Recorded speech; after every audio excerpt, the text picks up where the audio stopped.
Welcome to Washington Today on C-SPAN Radio for Thursday, June 8th, 2023. President Joe Biden holding a joint news conference with the visiting British Prime Minister Rishi Sunak at the White House, both pledging continued support for Ukraine in its fight against Russia's invasion, as Ukrainian forces reportedly launched the long-anticipated counteroffensive. President Biden also talking about the yellow haze hanging over a large portion of the eastern United States from the smoke from Canadian wildfires, saying that he is responding to Canada's request for more U.S. firefighters and equipment to fight the fires there. The President also encouraging Americans to go to an air quality status website, airnow.gov. Supreme Court strikes down Republican-drawn congressional districts in Alabama, saying they're discriminatory against black voters under the Voting Rights Act. We'll talk about the decision with Politico's senior legal affairs reporter Josh Gerstein. U.S. House not in session for business again today. We'll get the latest on the standoff between the House Speaker Kevin McCarthy and a group of Republican members not satisfied with his leadership. The House Oversight Committee cancels a vote to hold FBI Director Christopher Wray in contempt of Congress after an agreement to allow the full committee to see a confidential document supposedly containing a tip that Joe Biden, when he was vice president, was involved in a criminal bribery scheme. Surgeon General Dr. Vivek Murthy telling a Senate committee he's open to putting warning labels on social media platforms on the danger they pose to children, like the existing labels on tobacco products. And Pat Robertson, the Christian evangelist, university founder, and one-time Republican presidential candidate, has died. The story from Associated Press: President Joe Biden and British Prime Minister Rishi Sunak on Thursday reiterated their commitment to help Ukraine repel Russia's ongoing invasion, while agreeing to step up cooperation on clean energy and emerging technologies like artificial intelligence. The leaders said they came to agreement on a new 21st century partnership that includes bolstering cooperation between the countries on clean energy transition, development of emerging technologies, and protecting technology that is critical to national security. The leaders' wide-ranging talks at the White House also covered China, economic security, a new critical minerals agreement, and more. That reporting from Associated Press. The first question in the East Room of the White House was on the war in Ukraine. First question goes to James of the Financial Times, unless he left. Thank you, Mr. President. I appreciate the question. You spoke about your unwavering support for the people of Ukraine. So much of that depends on funding from the U.S. Congress. And now with the counteroffensive underway, when do you expect to return to Congress and ask for new funding? And how much do you expect you will need? And do you think that Speaker McCarthy will agree to it, given some skeptical comments that we heard earlier this week? No, not sure, and yes. And to Prime Minister Sunak, you spoke earlier this week about the importance of finding long-term security arrangements and agreements for the defense of Ukraine for many years ahead. Do you think that, have you found a common position with President Biden on that issue? What's your preferred model for a long-term security agreement with respect to Ukraine? And does it need to be sorted out before the Vilnius summit? Thank you. Let me begin by answering your question. First of all, the Ukrainians should speak to the military operations. I won't do that from here. We've done everything we could collectively, but individually in the United States, to make them ready to support that it's going to continue, and an evolving situation that we're very optimistic. In talks with the Ukrainians, and particularly with Zelensky and our allies and partners on commitments to Ukraine, long-term security to deter future aggression after this war ends is the goal. And we're advancing this goal by providing them the support Ukraine needs now on the battlefield and helping them strengthen their military over the long term. The fact of the matter is that I believe we'll have the funding necessary to support Ukraine as long as it takes. And I believe that we're going to, that support will be real, even though you hear some voices today on Capitol Hill about whether or not we should continue to support Ukraine and for how long we should support them. The fact of the matter is, I asked people to picture what would happen if we were not supporting Ukraine. Do we think Russia would stop in Kyiv? Do you think that's all there would be happening?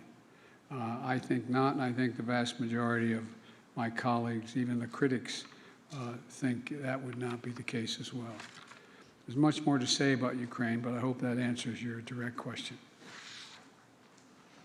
James, thank you for the question. If I might actually touch on your first question first, and say it's actually entirely reasonable for the American people to hear what I say and hopefully acknowledge the thanks that we have for their support of the situation in Ukraine, but also ask if everyone is doing their bit. And that's why, as I said, the UK is proud to be behind the US, the biggest contributor to the military effort in Ukraine. And I think it's right that other countries also step up and do their part. We're lucky to have America's investment in European security, but we need to share the burden alongside you, which is why defense spending in the UK has been above the 2% NATO benchmark. It's on an increasing trajectory, and we would encourage other countries to follow the lead that the US and the UK set, because our security is collective. I think the other thing for you to know about us as an ally is we also view security as indivisible between the Euro-Atlantic region and the Pacific. That's why the AUKUS partnership is so important. That's why we're strengthening our engagement and alliances in that region too, so that the US can count on the UK as a partner and an ally, sharing the burden, but also working together in every sphere that it matters. And on your latter question, I agree with what the President said. It's about deterrence. President Putin will be thinking that he can wait us out, that the alliance will tire, will get fatigued, and will give up. Now, that is not the case. And the more we can put in place support for Ukraine, not just in the here and now, but support that will last for a time and for years to come, I think it sends a strong signal to him that there is no point trying to wait us out. We're not going anywhere. We will be here for as long as it takes. And hopefully that will speed up the calculation in his mind that he should withdraw his forces and stop what is an illegal and unprovoked act of aggression. Also, if you don't mind my making an addendum, I'd point out that not only do we have Europe responding, I spent a lot of time in Japan. The Japanese have stepped up. They've stepped up in terms of their budget. They've stepped up in terms of their involvement. They've stepped up in terms of the support for Ukraine, realizing that a glaring invasion with no pretext of anything other than conquering land occurring in the 21st century is a danger not only in Europe but everywhere in the world.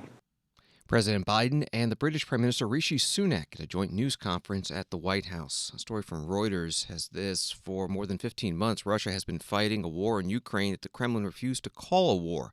But that's changing. President Vladimir Putin is using the word war more often. When President Putin sent troops into Ukraine on February 24th last year, he called it a special military operation, a euphemism the Kremlin, Russian ministers, and state media mostly stuck to, even coining a new Russian acronym, the SVO. But in response to what Russia said was a major Ukrainian drone attack on Moscow, President Putin last week used the word war 4 times in relation to Ukraine, according to a Kremlin transcript of his remarks. Back to the joint news conference, President Biden, in his opening statement, took a minute to talk about a U.S. domestic issue, the thick yellow or sometimes orange haze over cities on the East Coast caused by smoke from Canadian wildfires. Another article from Reuters reports that the smog led to schools across the U.S. East Coast canceling outdoor activities, airline traffic slowing, and millions of Americans urged to stay indoors. And the U.S. National Weather Service issued air quality alerts to virtually the entire Atlantic seaboard. Here is President Biden. I'd like to start with the permission of my British friends to just say a few words about the wildfires in Canada and the quality of the air here in the East Coast. This blanketed the communities in the East Coast and the smoke this past few days. I just put out a more detailed statement so for the press and for the people to see. But I spoke yesterday with Prime Minister Trudeau, and I've decided, dictated a national interagency fire center response to Canada's request for additional firefighters and the fire suppression assets such as air tankers. We already have 600 American firefighters on the ground and been there for a while in Canada, including hotshots and the smoke jumper crews. And it's very important that affected communities listen to the guidance of their state and local officials from this point forward. To keep up to date on the air quality in real time, go to the app that we provided. It's called airnow.gov. And check on one another. And by the way, what you'll get is something that looks like this with a calibrated piece that says when the air is clean and when the air is dangerous and hazardous. And it dictates what to tell you the air quality in the neighborhood. President Joe Biden at the start of the joint news conference with the visiting British Prime Minister at the White House. White House also announcing an outdoor Pride Month event scheduled for tonight has been postponed due to poor air quality. And the Washington Nationals baseball team postponing their afternoon game against the Arizona Diamondbacks. In a written statement, the president writes, "This morning, millions of Americans are experiencing the effects of smoke resulting from devastating wildfires burning in Canada. Another stark reminder of the impacts of climate change." That statement from President Biden. Up on Capitol Hill, the Senate Energy and Natural Resources Committee holding a hearing about wildfires, not only those in Canada, but the ones that burn annually in the United States, mostly in western states. Senator John Barrasso is the ranking Republican on the committee. He's from Wyoming. He asked the witnesses about how to reduce the chance of wildfires. The two witnesses who will answer are Kelly Norris, Wyoming State Forestry Division interim state forester, and Jalith Hall Rivera from the U.S. Agriculture Department, State Private and Tribal Forestry Deputy Chief. Ms. Norris, this morning the Wall Street Journal published an editorial about the impact of forest fires on the environment and the need for active forest management to prevent catastrophic wildfires. The editorial, "Wildfires and the Progressive Climate Deniers." It goes on, it says, "Government land management policies that prevent wildfires from spreading out of control would actually reduce CO2 emissions more than offshore wind or electric vehicle mandates. Alas," it says, "this doesn't fit with the climate left's book of revelations." Do you agree that active forest management, such as cutting trees that are at risk, higher risk of burning, is not only critical to saving lives and property in our forests, but also helps combat climate change? Thank you, Senator. I agree. That's an easy question. Yes, active management is needed. It's needed to help us with our mitigating the negative impacts from wildfire. A great example was in my testimony, which was in the Fish Creek fire fuel break, where we were able to control that fire and stop it from burning down homes and affecting people's lives. So yes, active management is the answer. So then, Ms. Hall Rivera, I see you're shaking your head. Yes, I know that the Forest Service, though, is spending time and money on policies like your old growth inventory that promise to make active management more difficult, it seems to me, when clearly increasing forest treatments should be the top priority. Yeah, Senator, we absolutely agree with you. That's why we're focusing on significantly scaling up our treatments as a result of our wildfire crisis strategy. We absolutely need more active management in our forests if we're going to combat this wildfire crisis. Jalith Hall Rivera, U.S. Agriculture Department, State Private and Tribal Forestry Deputy Chief. Before that, Kelly Norris, the Wyoming State Forestry Division interim state forester. Questions from Senator John Barrasso from Wyoming, ranking Republican on the Energy and Natural Resources Committee. An article at Politico.com, the Supreme Court has passed up a chance to further narrow the scope of the Voting Rights Act, unexpectedly siding with black voters in an Alabama redistricting case and rejecting a legal theory that would have made it harder for minority voters to challenge alleged racial gerrymanders. In a minute, we'll talk with a reporter on that story, Josh Gerstein. First, the Senate Majority Leader Chuck Schumer reacting on the Senate floor to the decision in Allen v. Milligan. Today, our democracy held firm against voter discrimination. The Supreme Court has ruled that Alabama's Republican-drawn congressional districts discriminate against black voters, violating the Voting Rights Act and must be redrawn. This case is a message to every American who has struggled to cast a ballot or felt like their vote does not matter. Our democracy is worth fighting for. We can make change happen, and that's what the Voting Rights Act represents. But today's case also reminds us that Jim Crow, racial disenfranchisement live on to this day in ways both subtle and explicit. Discrimination at the ballot box is very real in today's day and age. Alabama state lawmakers intentionally tried to dilute the voices of black voters through discriminatory districts. It's a good thing for democracy that the efforts of the Alabama lawmakers to disenfranchise black voters have failed in this case. So once again, democracy held firm, but the struggle for equal representation, of course, continues. We must fight to make redistricting fairer, much fairer throughout the country.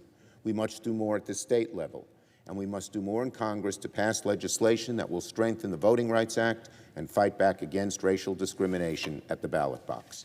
Senate Majority Leader Chuck Schumer, Democrat from New York, on the Senate floor. With more on the Supreme Court decision in the case Allen v. Milligan, we're joined by Josh Gerstein, Politico's senior legal affairs reporter. Thank you so much for being with us. This decision on the congressional district maps in Alabama and the Voting Rights Act, what did the court decide and why? Well, the court basically rejected the state of Alabama's arguments against some lower court rulings that were pushing the state in the direction of adopting a new congressional map that would give more power, essentially, to black voters in the state to select representatives. Currently, there's in this 2020 map, there's only one district that contains a majority black voters. It's also the only one represented by a Democrat, and civil rights groups sued over that, saying that based on population, African American voters should have two districts in the state, or at least two districts in the state where they are form a majority. And this has gone back and forth in the courts. The Supreme Court has been pretty hostile to Voting Rights Act cases over the past couple of decades, but in the decision that just came down was basically a 5-4 ruling, basically declined to disturb these lower court decisions that said Alabama needed to essentially add a second African-American majority district. You use words like surprise and unexpected in your article at Politico.com about this decision. What might be different about this case versus previous cases? Well, I mean, the biggest surprise here was to have a majority opinion written by Chief Justice John Roberts, because I think one of the hallmarks of his career has basically been to take a very conservative position in connection with Voting Rights Act matters. He was the architect of and author of the decision overturning part of the Voting Rights Act called the preclearance provisions, known as Section 5, just I think about a decade ago. And we've had other decisions from the Roberts Court that cut back on the application of the Voting Rights Act. Some of them are even recounted in the opinion that Roberts put out today. And so I think many people thought that given the court's opportunity here to push that law back even further in terms of its significance, that the court would take that. And instead what we had was John Roberts and, for the most part, Brett Kavanaugh, another conservative justice, joined the liberal bloc in favor of sort of maintaining the status quo on the Voting Rights Act, and then the rest of the conservative justices dissenting. So that's the sense in which it was surprising. It's not terribly surprising in light of the way the oral arguments went down, where the conservative justices didn't seem to really embrace some of the more extreme or far-reaching arguments the state of Alabama put forward. But just to see John Roberts on a decision that maintains the status quo on the Voting Rights Act is a surprise in and of itself. We're talking with Josh Gerstein with Politico. What effect might today's ruling have on other pending cases that are similar? I mean, it could have a pretty significant effect, according to my colleagues that track these cases around the country and redistricting around the country. It appears that it will mean that Alabama has to have two majority-minority districts. That's likely to translate into a pickup of a Democratic seat in Alabama and, the loss of a Republican seat in that state. And there are a number of other states, perhaps 10 or so, where there are other kinds of challenges like this underway. Maybe in a handful of them, we could see this give a stronger case to those who are challenging the redistrictings there. And it suggests that the Supreme Court is sort of not ready to abandon the Voting Rights Act, even in cases where there's no proof that those drawing the lines intended to exclude black voters. This decision said it is valid for Congress to just look at if the effect of a redistricting plan is to minimize the power of black or minority voters. That can be enough to put it in jeopardy without proof that it was done out of some kind of racial targeting or racial animosity. And final question, you write that Justice Clarence Thomas's dissent was combative. How did he approach it? Yeah, so Justice Thomas was really, it seemed almost angry with the outcome from the majority of the court. And, he talked about the majority's decision, saying it would fossilize the worst aspects of our long deplorable vote dilution jurisprudence. And it just seemed the tone of it extremely sharp. I have to say, to me, it read as if he felt that Roberts, who, as we've discussed, was basically on the conservative side in almost all voting rights cases of any significance for the last 20 years or so, seemed to accuse him as a kind of betrayal, and Roberts sort of answered back in good measure, saying that Thomas was putting forward even arguments that Alabama had not dared to put forward, called Thomas's opinion, saying that it would result in a crabbed interpretation of the Voting Rights Act. So there seemed, at least on paper, a fair amount of bitterness and acrimony surrounding the outcome here. And I have to wonder if some of that was not directed at the chief. Josh Gerstein, Politico senior legal affairs reporter. Find his stories at Politico.com and on Twitter at Josh Gerstein. Thank you very much. Thank you. This is Washington Today. A story from Newsweek, the loudest portion of House Republicans perhaps putting Kevin McCarthy's speakership in peril, not even 2 weeks after he claimed GOP victory by helping prevent a debt default. All votes in the House have been postponed due to the chamber's most conservative members continuing to hold the floor, a sentiment echoed by Representatives Matt Gaetz, Lauren Boebert, and others who are part of the 50-plus member House Freedom Caucus. It's led to repeated failures on procedural votes on legislation attempting to stop the banning of gas stoves, perhaps ushering in the next cycle of intra-party warfare. The House is not in session for business again today and not planning to be in session on Friday. Speaker Kevin McCarthy spoke to reporters early Wednesday evening about his meetings with those House Republicans who have been holding up the bills.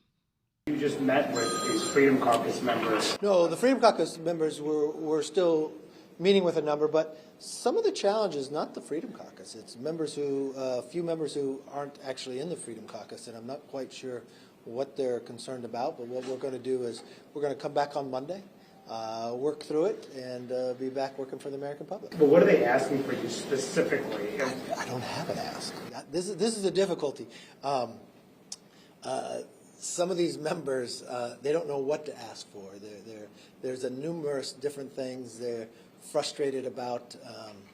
So we'll listen to them. We'll solve this. Just like every time we go through here, we got a small majority. There's a little chaos going on. But the focus I always keep is right in front of the windshield, the American public. And we're going to work to solve the American public's problem. Some people want their certain bills up at a certain time. We're just going to work through the agenda and get everything done. Speaker Kevin McCarthy, Republican from California, at a news conference Wednesday night in the Capitol building. Those members of the Freedom Caucus and the other Republicans who have been allying with them been saying that the Speaker should have held out in his negotiations with President Biden over raising the debt ceiling to avoid a default for deeper federal spending reductions than what was included in the final agreement that was passed and signed into law by the President. A reporter asking Speaker McCarthy about what this week's clash means for the appropriations bills that the House will be drafting later this year. The reporter says she spoke with a Republican Congressman, Steve Womack of Arkansas, who is on the Appropriations Committee. He said he's worried about if antics like this can slow down the gas stoves bill, how will that affect the appropriations process? Look, appropriations is always difficult to pass. I've watched Schumer doesn't even like to do appropriation bill. That's why we ended up with an omni. That's why I was very clear even before I became Speaker. I will not accept an omni. I will not put an omni on the floor. That's why you've watched in the debt ceiling negotiations that we put in that 1% cut across the board. The American public expects members of Congress to actually do the work. This is a thing we're supposed to do every single year, but they have failed time and again in Washington. I'm trying to change Washington, right? No 1,000-page bills. Give people 72 hours to read it. We're making those changes, and when you make changes like that to Washington, you disrupt people. People get upset by that. But what we're trying to do is change the behavior so we can get there. And I believe at any time, from the first day we came in, we have a 5-seat majority. So anybody can disrupt any bill that we do. And people get elected from a lot of different places. So what's really been a place that's worked well, like you would come to me and you would talk about border security. Where here we had all these problems on the border. The Democrats would ignore it. And then you came to me, oh my God, you held that bill up for being marked up for 2 weeks. Yeah, you know why I did? So we could be in the room together and work out the difficulties that people had. But at the end of the day, everybody was able to come together. It's the same thing that's happening here. And that's what we'll actually be able to do. Speaker Kevin McCarthy at a news conference Wednesday night. The House Democratic leader, Hakeem Jeffries, the minority leader, held a news conference today, talking about what has been happening and not happening on the House floor this week. House Democrats stand ready to get to work on behalf of everyday Americans. From the very beginning of this Congress, we have said that we are willing to find common ground with House Republicans whenever and wherever possible, while at the same time being prepared to confront extremism whenever necessary. The extremists in the House Republican Conference have once again taken control of the House floor and stopped us from doing the business of the American people. This is extraordinary. And we stand ready to find common ground with the other side of the aisle if they can break from their extremists. The problem that seems to exist is that the House Republican Conference is captive to the most extreme wing of their party. Well, at the same time, we're thankful for the leadership of President Biden.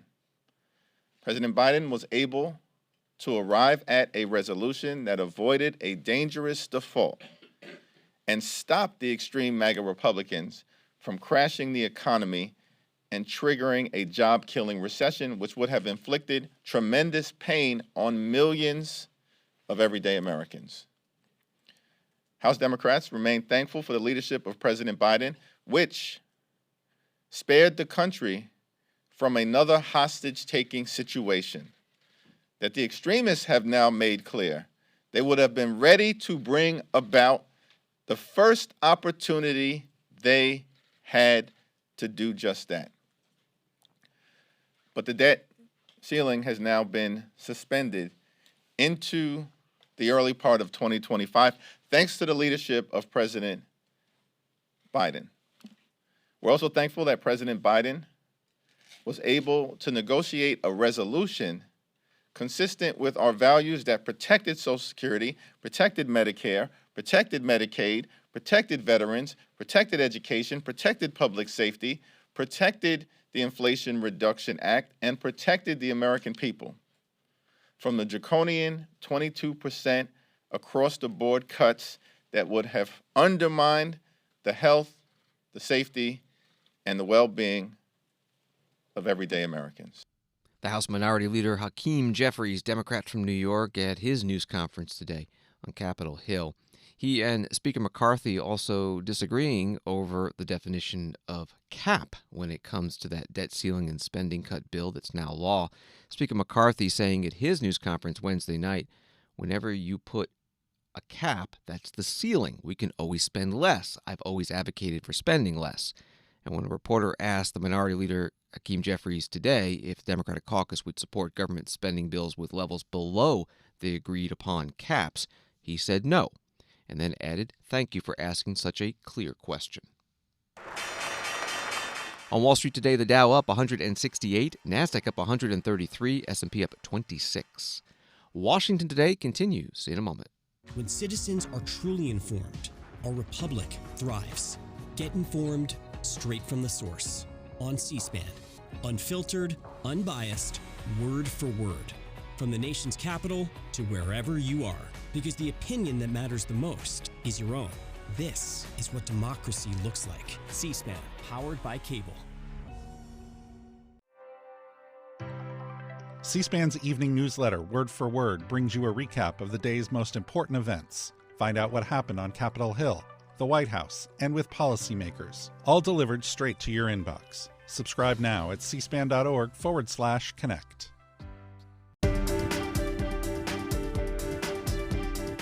Welcome back to Washington Today, available as a podcast wherever you find your podcasts and on the C-SPAN Now mobile app. The U.S. House Oversight and Accountability Committee canceled a planned vote this morning on a resolution to hold FBI Director Christopher Wray in contempt of Congress after the FBI agreed to make a redacted version of a confidential document alleging misconduct by President Biden when he was vice president available to all committee members. We spoke this morning with Carrie Pickett, Washington Times senior congressional reporter. Last night, the FBI said, okay, fine.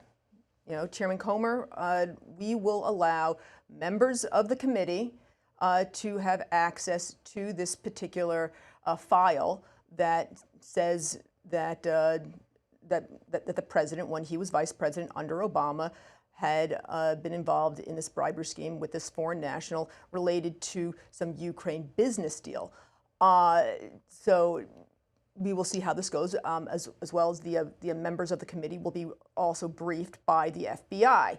Apparently, this may have been brought on by Speaker McCarthy saying, hey, if the FBI is giving access to every member of the committee, there's really no point in having a contempt proceeding with the panel. It was generally it was just going to be a panel vote, not obviously a full floor vote at this time.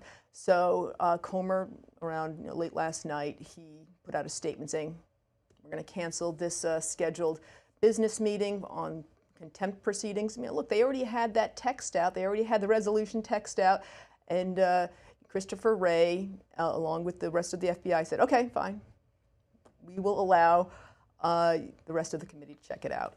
Carrie Pickett, Washington Times senior congressional reporter on C-SPAN's Washington Journal program this morning. Earlier this week, when just the chair and ranking Democrat of the Oversight Committee viewed that document, they did not agree about what was in it. The chair, James Comer, Republican from Kentucky, said that it was part of an ongoing investigation and alleged that Joe Biden may have accepted a bribe during his tenure as vice president. The ranking Democrat on the committee, Jamie Raskin of Maryland, said the FBI had concluded it did not warrant follow-up, and the Justice Department closed down the investigation. And then former Attorney General under President Trump, Bill Barr, disputed that what Raskin had said about that investigation. President Biden was asked today about the allegations that he was involved in that bribery scheme. The bribery allegation, Congresswoman Nancy Mace says there's damning evidence in the FBI file that you sold out the country. Do you have a response to the congressional Republicans? Where's the money? I'm joking. Mr. President, it's a bunch of malarkey. President Biden at the White House. Republican Congressman Andy Biggs of Arizona tweeting, the FBI's FD 1023 form is in our possession, and if its contents is consistent with our suspicions, then Joe Biden absolutely deserves to be impeached. No more talk and tweets. Congressman Biggs added a clip of an interview he did on Fox News. where is this going? They impeached Trump. Are you going to move to impeach Joe Biden? Absolutely. Absolutely. He would need to be impeached. And then once he was impeached, hopefully there'd be some Democrats in the Senate that would recognize how grave the situation is and encourage him to resign like Goldwater did to Nixon. But once he's out of there, then he would have to be indicted because this is gross criminal misconduct. And some would even suggest treasonous, but I'm holding my tongue on that just yet. But we have got to find out how extensive this was. And then we have to take action. I mean, enough talk is talk. But if we produce this evidence that that's starting to pile up, by the way, there's so much evidence, it's voluminous. It's taking everything we have with our staff to go through this. But as it piles up, if it is consistent with where the direction it seems to be headed, he should be impeached. And the Democrats cannot defend them with the lies going on that we heard earlier this week. They're going to have to come to grips with this thing.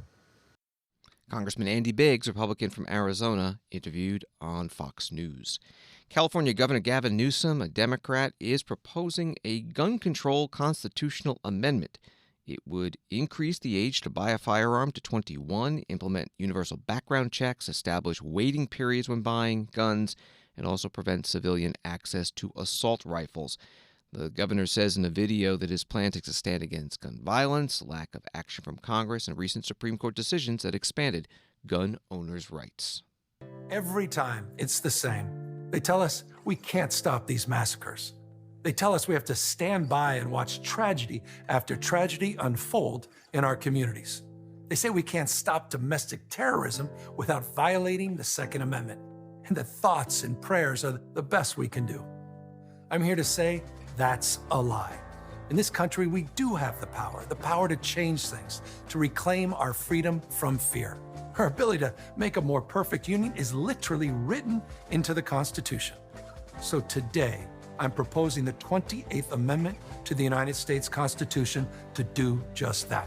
The 28th Amendment permanently enshrines 4 additions to the laws of our land. It raises the minimum age to purchase a firearm from 18 to 21. Because if you can't buy a beer, you shouldn't be able to buy a gun. It mandates universal background checks to prevent truly dangerous people from purchasing a gun that can be used in a crime. It institutes reasonable waiting periods for all gun purchases, and it bans civilians from buying assault rifles, those weapons of war our founding fathers never foresaw. This will guarantee states as well the ability to enact common sense gun safety laws while leaving the Second Amendment intact and respecting America's gun-owning tradition. The 28th locks in the common sense constitutional protections that Democrats, Republicans, independents, and gun owners overwhelmingly support. And it ensures NRA-owned politicians can never strip those protections away. This fight won't be easy, and it certainly won't be fast. Convening a constitutional convention requires 2/3 of the states to call for this. California will be the first. But that's just the beginning. Join us by going to campaignfordemocracy.com and signing the petition. To protect our communities and protect our freedom, support the 28th. California Governor Gavin Newsom, Democrat, posting that video today. The National Rifle Association, with a written response given to and reported by Fox News. It reads, Governor Newsom's latest publicity stunt once again shows that his unhinged contempt for the right to self-defense has no bounds. California is a beacon for violence because of Newsom's embrace of policies that champion the criminal and penalize the law-abiding. That is why the majority of Americans rightfully reject his California-style gun control. Constitutional amendments can be proposed by either a constitutional convention requiring, as the governor said, 2/3 of the states to request it, or passage in Congress by a 2/3 vote. And after that, constitutional amendment needs approval by 3/4 of state legislatures to become part of the Constitution. The U.S. Surgeon General Dr. Vivek Murthy testified today about youth mental health. He was before the Senate Health, Education, Labor, and Pensions Committee. This comes 2 weeks after he issued a new advisory that excessive social media can be a profound risk to the mental health of youth in the United States. And while social media has both positive and negative effects on young people, there is not enough research and clear data to determine if it's safe for adolescents to use. That warning from the Surgeon General. At today's hearing, Senator Roger Marshall, Republican from Kansas, asked him about adding warning labels to social media platforms. I look at social media today as worse than pornography. My young sons were exposed to pornography when they were very young because of social media. And I think the additive pressures coming from social media today are worse than pornography. And just like we had to set parameters around pornography, we need to do the same thing with social media. I wish we didn't have to. I think we need to start over on what the solutions are. Dr. Murthy, would you support some type of an electronic Surgeon General's warning on a statement on mental health and the impact of social media? Well, thank you, Senator Marshall, and it's good to be here with a fellow clinician as well. I know you've seen this from different angles. I do worry about social media as you do, and what I've tried to actually do in the advisory we just issued 2 weeks ago was to put in writing, clear as day, what our concern was about social media, and to issue that warning to the American public. I don't think it's the last thing, though, that we need to do. I think it's a start. So much like when I was growing up, we put a Surgeon General's warning on tobacco, and it had an impact. I think when we put a Surgeon General's warning on alcohol for pregnant women, it has an impact. Are you willing to use your bully pulpit and say we need a Surgeon General's warning on what is the biggest threat to our youth right now when it comes to their health? This is the #1 threat to our children's health right now. It's not cancer. It's not osteoporosis, it's not a whole lot of things. This is the #1 threat. Are you willing to use your pulpit and put your reputation on the line and say, we need a Surgeon General's warning on social media for youth? Well, Senator, I do think it would be appropriate to have a warning on social media to warn parents and kids. And if Congress is willing to provide the legislative or regulatory authority to put that label on, then I'd certainly be willing to partner. Does it take legislation for you to put that label on? I don't know the answer to that. Yeah, it takes either legislative or regulatory authority to do that. Okay. Senator Roger Marshall, Republican from Kansas, also a physician, questioning the U.S. Surgeon General Dr. Vivek Murthy at today's Health Committee hearing on youth mental health. The Federal Trade Commission says that 95% of teenagers are using social media, along with 40% of children ages 8 through 12, even though 13 is often the required minimum age for users of social media platforms. This from Associated Press. Pat Robertson, a religious broadcaster who turned a tiny Virginia station into the global Christian broadcasting network, tried to run for president and help make religion central to Republican Party politics in America through his Christian Coalition, has died. He was 93 years old. That from AP. Pat Robertson was on C-SPAN in 2007 as part of a college distance learning program that was hosted by C-SPAN, the cable center, and the University of Denver. And one student asked him about religion and politics. You mentioned briefly that the spiritual health of a nation is, the health of a nation is linked to its spiritual health. And with that in mind, I was wondering if you feel personally that there should be some basic religious requirements for holding federal office in the United States. Actually, that's against the Constitution. You know, the Constitution says there'll be no religious test for any office under the Constitution, and I totally subscribe to that. I don't think there should be a religious test at all.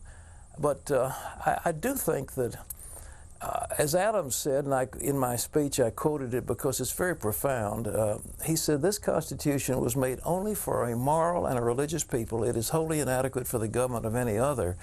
And George Washington, in his second inaugural address, made another profound statement when he said, reason and experience forbid us to expect public morality in the absence of religious principle. You see, unless people believe that there's an ultimate reward and punishment, that there's a God in heaven who orders the affairs of men, unless they believe that there is some future, some destiny besides the current existence, then they don't behave. and you don't have moral behavior. You don't have people living together as they should in families. You don't have parents taking care of their children. You don't have children obeying their parents. You have lawlessness. You have all kinds of problems. And they were the beliefs of our founders, and I think they were well taken.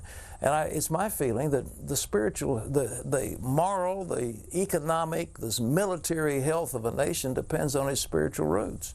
And but these spiritual roots absolutely are individual. They cannot be compelled by government. Under no circumstances should government be allowed to dictate what people believe or to force them into any kind of a religious belief system. That's anathema to the founders of this country. It's anathema to me. Pat Robertson, former Republican presidential candidate in 1988, televangelist, founder of Regent University, founder of the Christian Coalition, speaking to college students in 2007 from C-SPAN's video library. Pat Robertson has died at the age of 93. Congresswoman Mary Miller, Republican from Illinois, tweeting, sending prayers and condolences to the family and friends of Pat Robertson. We remember and honor his life, vision, and dedication to Christian broadcasting, education, and helping others. May his legacy inspire and bless lives for years to come. Thanks for listening to Washington Today. Sign up for C-SPAN's evening newsletter Word for Word to get the stories Washington is talking about. Emailed to you every day. Subscribe at c-span.org/connect. Have a good night.